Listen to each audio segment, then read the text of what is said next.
Some SUVs look great on a test drive, but the real question is what happens after 5, 8, or even 10 years? And that's where the 2027 Honda Pilot gets interesting. Honda has built its reputation on sensible, durable family vehicles, but the Pilot is entering a market that's changing quickly. So is this still a smart long-term purchase?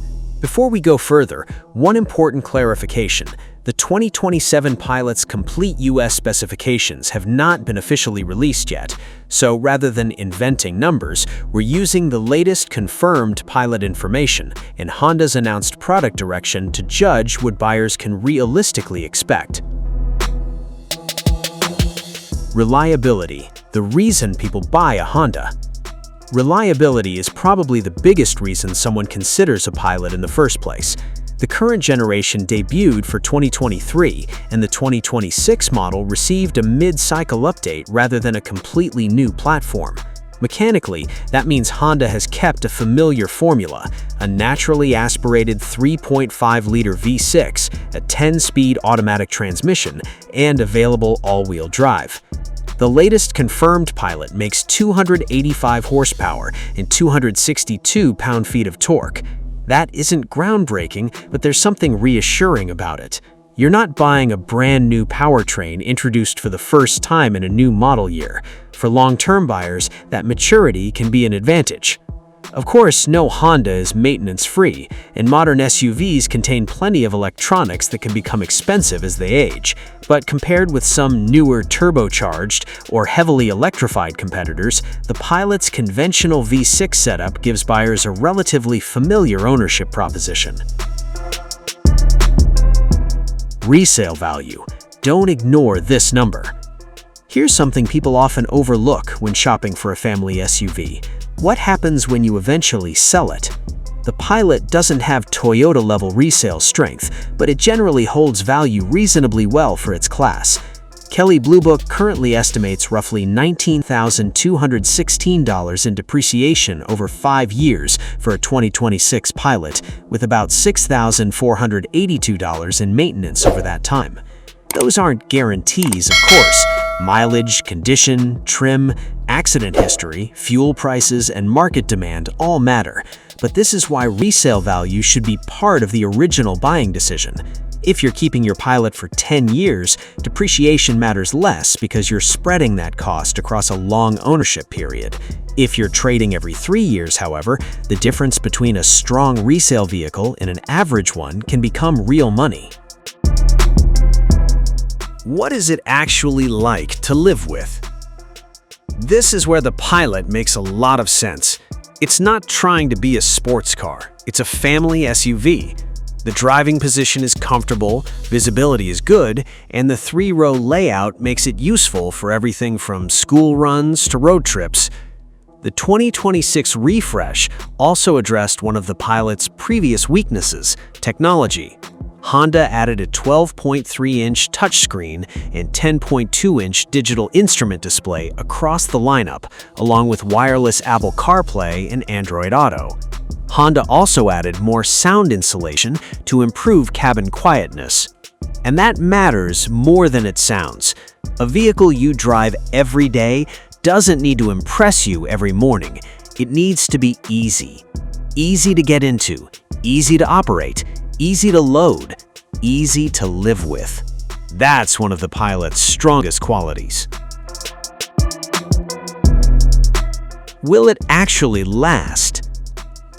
The honest answer is that nobody can guarantee how a specific 2027 Pilot will perform after 200,000 miles. But the current formula gives us some useful clues. The naturally aspirated V6 avoids the added complexity of turbocharging, and the 10-speed automatic is already established in Honda's lineup. The bigger long-term question isn't whether the Pilot can physically last, it's how expensive it becomes to keep an aging, technology-heavy SUV on the road. That's true of virtually every modern vehicle. The Pilot's advantage is that its core mechanical package isn't radically experimental. Maintenance, the cost you feel later. Maintenance is where a Honda can either make sense or surprise you. Routine servicing is still necessary. Oil changes, brakes, tires, fluids, filters, and other scheduled maintenance. KBB's current estimate of about $1,296 per year in maintenance for a 2026 Pilot provides a useful benchmark, although actual costs vary substantially by location, mileage, dealer, independent shop, and repair needs. And because this is a large three-row SUV, don't expect compact Honda running costs. Tires are larger and more expensive on higher trims. Brakes aren't cheap. AWD-equipped versions add additional components. Still, compared with luxury SUVs in the same size category, the Pilot should generally be easier on the wallet. Comfort is where the Pilot wins. If you spend several hours behind the wheel, the Pilot's priorities become obvious. It's tuned more for comfort than excitement. The 2026 refresh brought additional sound insulation and steering revisions, while independent testing has described the Pilot as comfortable and stable, particularly for family-oriented driving. That makes sense for highway trips. You don't necessarily want a stiff suspension or an aggressive exhaust note when you're carrying your family for 6 hours. The Pilot's strength is making long-distance driving feel routine rather than exhausting. But what about the competition? This is where the decision becomes harder. The Toyota Grand Highlander and Highlander offer strong efficiency and Toyota's powerful hybrid reputation. The Kia Telluride and Hyundai Palisade tend to attract buyers who want a more upscale-feeling interior and a lot of technology.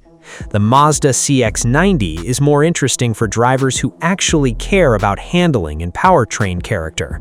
The Pilot sits somewhere in the middle. It doesn't dominate every category, but it provides a very balanced package, and sometimes balanced is exactly what a family wants. The future could change the decision. This is probably the most important part for someone considering a 2027 Pilot. Honda has officially announced that it will begin launching next-generation hybrid models from 2027, with 15 next-generation hybrid models planned globally by the end of fiscal year 2030. That does not officially confirm a 2027 Pilot hybrid, so don't buy a vehicle based on a rumor.